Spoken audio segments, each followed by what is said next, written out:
Hello.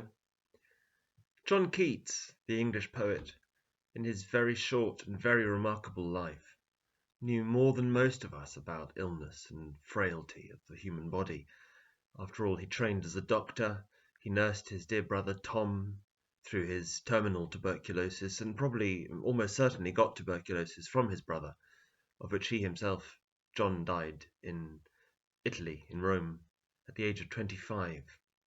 So in his short life, he had very few opportunities to travel, and yet he was curious about the world, and he knew that the best way of traveling in space and time when you cannot do it physically is through literature.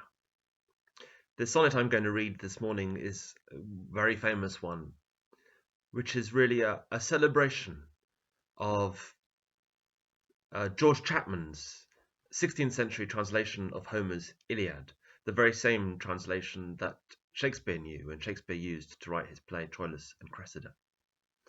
So this is a poem about discovery that you can make in a room from a page of verse. It's called On First Looking into Chapman's Homer. Much have I travelled in the realms of gold, and many goodly states and kingdoms seen. Round many western islands have I been, which bards in fealty to Apollo hold. Oft of one wide expanse had I been told that deep-browed Homer ruled as his demesne.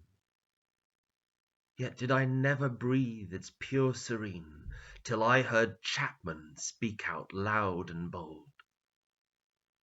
Then felt I like some watcher of the skies, when a new planet swims into his ken, or like stout Cortez, when with eagle eyes he stared at the Pacific, and all his men looked at each other with a wild surmise, silent upon a peak in Darien.